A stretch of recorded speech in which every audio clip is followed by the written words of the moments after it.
حضرت امام علی علیہ السلام نے ارشاد فرمایا، اپنا کردار بنانے میں اتنا مشغول ہو جاؤ کہ دوسروں پر تنقید کرنے کا وقت ہی نہ ملے۔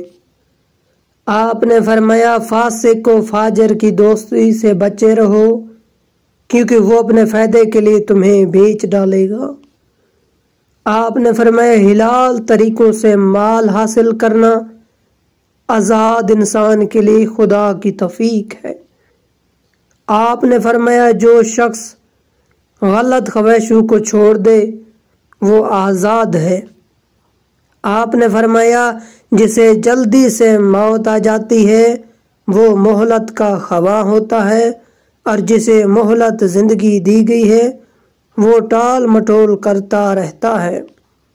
آپ نے فرمایا، بے وفائی بھائی چارگی کو ختم کر دیتی ہے۔ آپ نے فرمایا، دوسروں کے گرنے پر خوش نہ ہونا، اس لیے کہ تمہیں نہیں معلوم کہ زمانہ تمہارے ساتھ کیسا برتاؤ کرے گا۔ آپ نے فرمایا، عمل کرو اور عاقبت انجام کو دیکھو، استوار و برقرار رہو، پھر یہ کہ صبر کرو، تقوی و پرہیزگاری اختیار کرو، تمہارے لیے ایک منزل منتہا ہے، اپنے کو وہاں تک پہنچاؤ۔ آپ نے فرمایا، جس شخص کے وجود کے اندر اسے نصیحت کرنے والا کوئی واعظ نہ ہو، اسے خدا کے جانب سے بھی کوئی نہیں بچائے گا۔ آپ نے فرمایا، قوت برداشت شان کو بلند کرتی ہے۔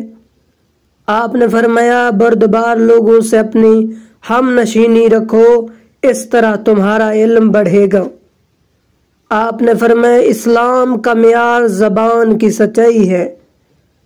آپ نے فرمایا، اپنے دل کو ماضی کے غموں میں مشغول نہ کرو کہ آئندہ کی تیاری سے محروم ہو جاؤ گے۔